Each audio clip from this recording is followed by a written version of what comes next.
bán con trai thì Thằng khơm ót này lộp đánh lang lừa cả của mày bọn tơ lên trong chờ nè đây không phải thì không không à pua mến chờ mày bọn không không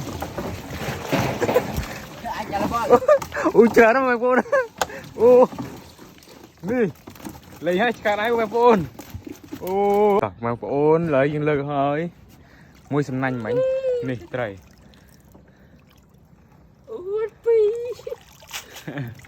bạn pi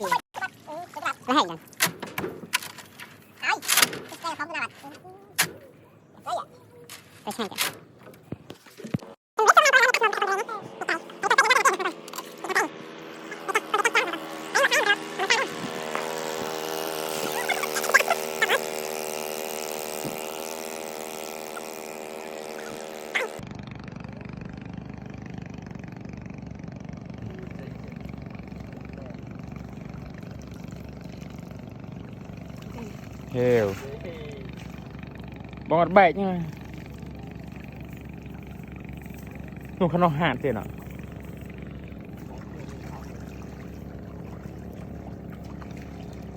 có phải làm thế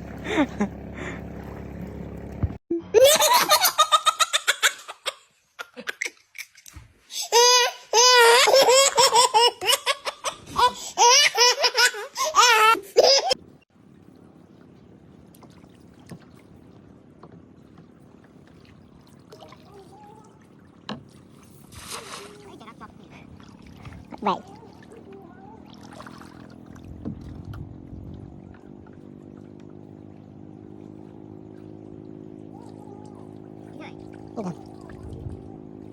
liên tục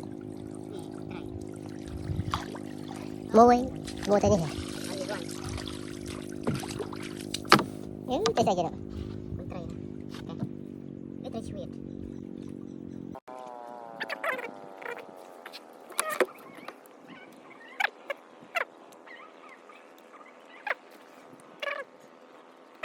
đang chụp ảnh tỏ phụ mang phụ ôn nhầm nọm ở đó mang phụ ôn mà mưa lộp đó ngày này cái chuyện ngày thì bầm pi à lấy những mưa ốt ở khăn nhiều mang phụ ôn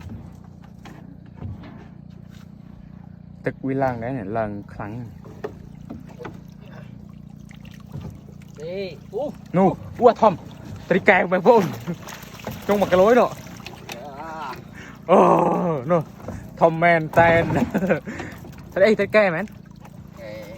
no này hên thomมาประมาณบนโอ้วิรอนปลาทำนี่เนาะกำลังจ่อเนาะนี่ bật đi โอ้ rồi mày chọn chụp ขลังอะ nè เยอะมันก็โลเชี่ยน่ะ tập bật đi chụp bán xì ต่อแล้วยังจำตะมือเตี้ยประมาณปอนอันนี้ลบตีมวยอะ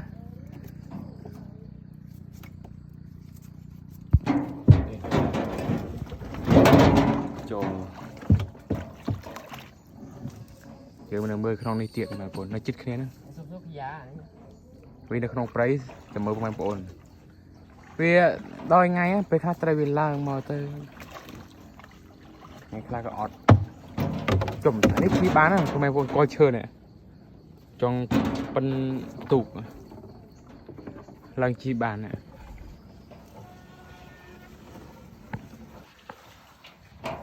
เมื่อตึกเวลาเป็ดไปยังจองหน่อยในจองใส่เนาะ จองเชื่อมาบนcó bắn đằng ô lần đầy hơi có ỏng cơm mót nàyใส่ตัวมวยนะเต้ อ๋อnó mùi mẹ nó pi ăn pi là ta ăn ớt tem nghe này ăn pi là ta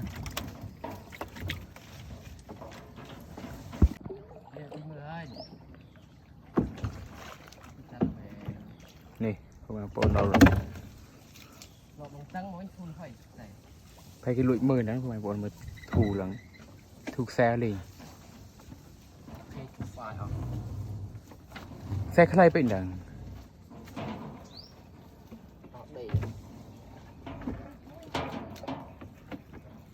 โอ้วันนี้บัดนั่นนี่ เล่นเจ้าไตร โอ้อาทอม ผ่านมวยเลยจัง มันก็ได้โอ้ยบาด ต่อประมาณปนยังมองเมื่อเราต่อไปทางเนี่ยกระดาษตึกแล้วตึกวิลางขนาดเล็กยูโรยัดไรบ้าวันทนไป ต่ออดออกนิ้วมาปนโอ้กระดาษตึกขลังใบไงใบบันมาเบอร์ เฮ้ย ทนได้สลายบ้านได้ไหมสลายบ้านเนาะ อ่านคนไตรติดต่อ เป็นเครื่องวัดนี่โลบลิงลังเรืออากาศประมาณปนเตอร์เลยจ้องเชิญอ่ะ โอ้ไรให้เขาบาดโอ้ยจะทำทบอ่ะ ปัวแมน เฮ้ยเป็นโลบอ่ะ เจอไปปุ๊บท่อม อาจารย์บ้า เจอแล้วไปปุ๊บนี่เลยให้การให้ไปปุ๊บมัวจะกระลากระโลน่ะนี่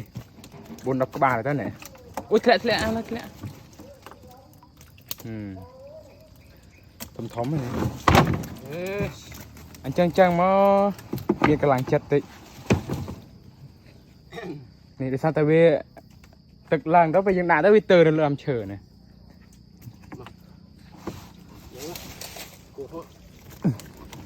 นี่เอาเตอร์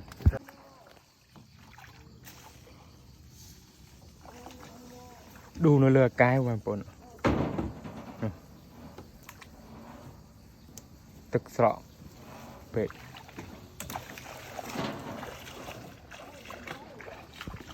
อะไรจะมือตั้งเอาเนี่ยอด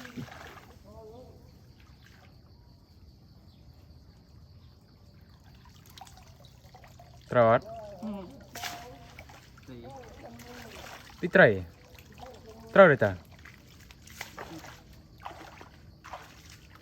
ไตรแต่พอมาปนแต่วิมันเจริญนะมาโคก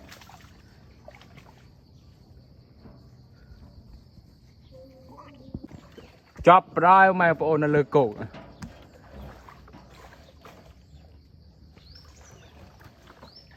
đi đâu kê ăn mơ cái chợ tiền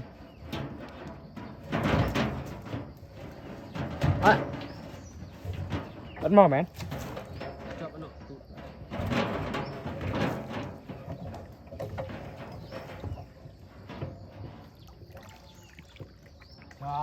chọc nó lừa cổ của đây tức bị sợ nó ăn nó cả hộp lừa cổ này nè miếng này thế này